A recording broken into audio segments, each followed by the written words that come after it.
একমাত্র প্রথম যে স্বরাষ্ট্র উপদেষ্টা ছিলেন সাখাওয়াত সাহেব, উনি কিছু চেষ্টা শুরু করেছিলেন। পুলিশকে মারা যদি বীরত্ব গাথা হয় এবং সেই বীরত্বকে যদি আপনি হাইলাইট করতে থাকেন, তাহলে আপনার সেই পুলিশ কীভাবে আপনার তারা মহানগর ফেরত পাবে? পুলিশ নিজেই হয়তো এখনো সেই আত্মবিশ্বাসটা ফিরে পায় নাই যে এই ধরনের পরিস্থিতিকে সামাল দেওয়ার। এক নম্বর কথা হলো, পুলিশ আত্মবিশ্বাস ফেরত পায় না, এই কথাটা সত্য। কিন্তু তারপরে আমার এর পরের যে ইমিডিয়েট যে ফলোয়িং কোশ্চেন, সেটা হলো পুলিশ আত্মবিশ্বাস ফিরে পায় নাই কেন? এই সরকার পুলিশের আত্মবিশ্বাস ফেরানোর জন্য কি কি চেষ্টা করেছেন বলেন?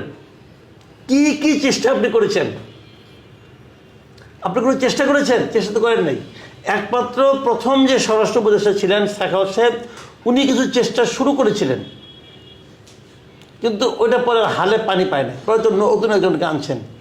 তারপর থেকে আপনারা পুলিশের আত্মবিশ্বাস ফেরানোর জন্য কি কি চেষ্টা করছেন?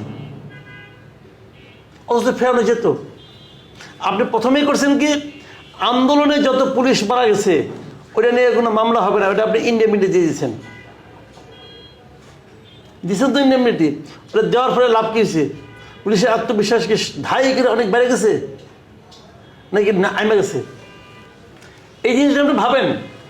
আপনি তো পুলিশকে মানুষ মনে করতেছেন না। পুলিশ যে মারা গেছে, যে পুলিশটা মারা গেছে, তাকে যে অপরাধে মারছেন, যে গুলি করছে সেই মারা গেছে, নাকি পাশে যে দাঁড়াইছিল সেও মারা গেছে? এটা বলেন আপনি। তো তার মৃত্যু হলো, তার ফ্যামিলির প্রতি আপনার কোনো সমবেদনা থাকবে না? তার ফ্যামিলি এখন কী হবে? তার ফ্যামিলিতে বলবে, তার ছেলেতে বলবে আমার বাবা চাকরি করতে যেয়ে মারা গেছে, তার কোনো বিচার হবে না। এটা তো আপনি বলে দিয়েছেন। তো এটা বলার পর পুলিশের মনোবল আপনি আশা করতেছেন যে মনোবল সাই করে বেড়ে যাব, পারবে?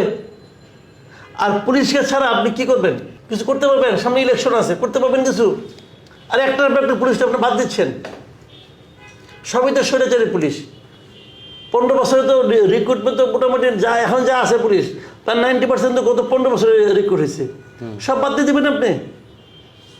সব পারবেন? 15 বছরে কত লোকের চাকরি আছে, সব বাদ দিয়ে দেবেন? আর আপনি কে বাদ দেবেন? আপনি কে? আপনি কে?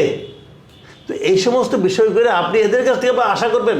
শুনেন, অবশ্যই বাদ দেওয়া দরকার ছিল। আমি বলি না যে বাদ দিতে হবে না, অবশ্যই। আমি তো সবসময় বলি যে স্বৈরাচারের প্রশাসন দিয়ে একটা বিপ্লবী সরকার চলতে পারে না।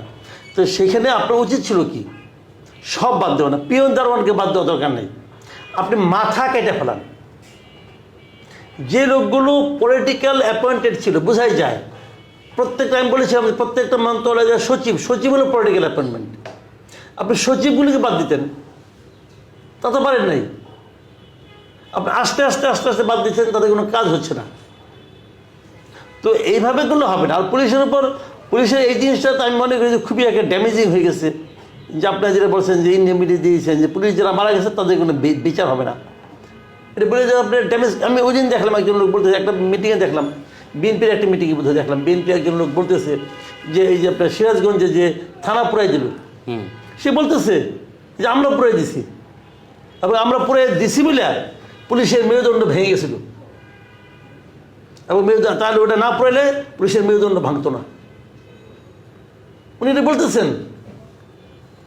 তো এইটা তো বীরত্ব কথা।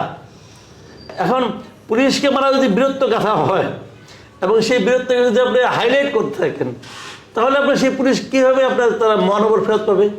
তারা তো আতঙ্কগ্রস্ত সবসময় থাকবে। আপনি করাপ্ট লোকগুলিকে ধরেন ভাই, অসুবিধা নাই, কিন্তু এইভাবে আপনি পুরো একটা মানে সেক্টরকে, একটা প্রতিষ্ঠানকে আপনি ধ্বংস করে দিয়েছেন। এই প্রতিষ্ঠান গড়তে পারবেন একদিনে? এটা গড়তে যতদিন লাগবে ততদিন সময় কি আপনার কেউ দিবে?